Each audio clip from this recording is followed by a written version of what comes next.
All right, so one of the questions that I get asked, especially right now of how housing is should I buy a home right now?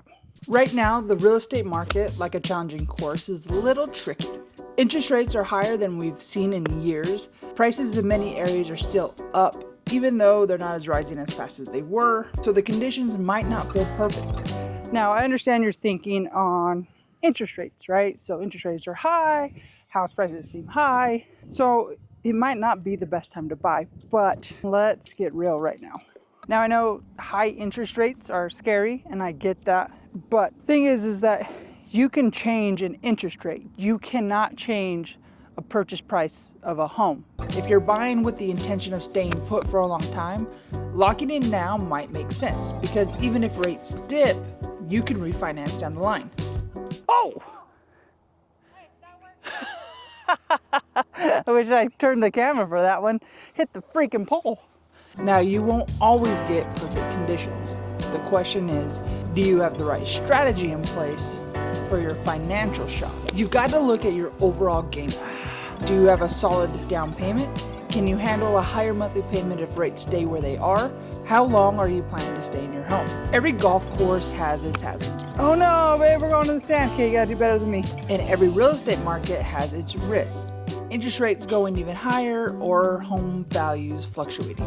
The key is knowing when to take risks and when to play it safe. Now let's talk about the flip side of that whole scenario. Let's say interest rates do drop, right?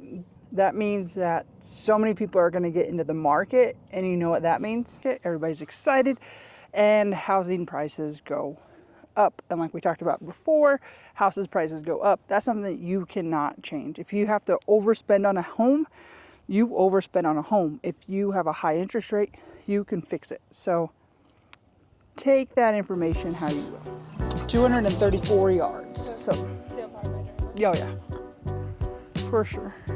Now, if you're sitting around on the sidelines waiting for the market to crash, then I suggest you take another look at what you need to do and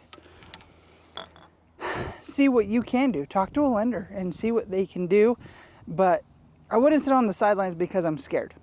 If you're renting because of choice, then that's fine. Like, I have no, even as a realtor, I have no issues with people renting if they're choosing to rent.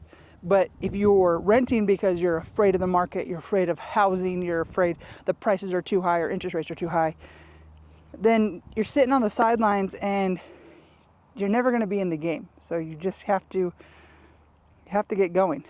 So is it the right time for you to purchase a house? That's the question.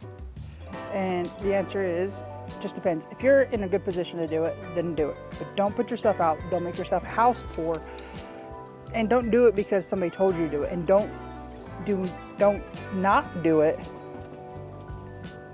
Don't not do it. Yeah, don't not do it because somebody told you as well. Take the time, do research, talk to a lender, see what you qualify for, see what that payment is, and make sure it's the right one for you, because you never know. And if you keep sitting on the sidelines, you're never going to get into the game.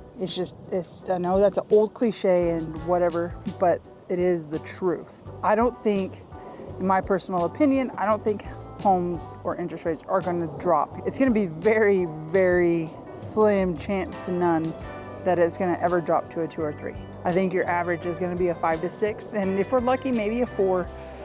But like I said, you can always change your interest rate, and you could always buy down an interest rate. So just do what's right for you, and do some research, and ask a realtor or ask a lender, and get some professional opinions and advice.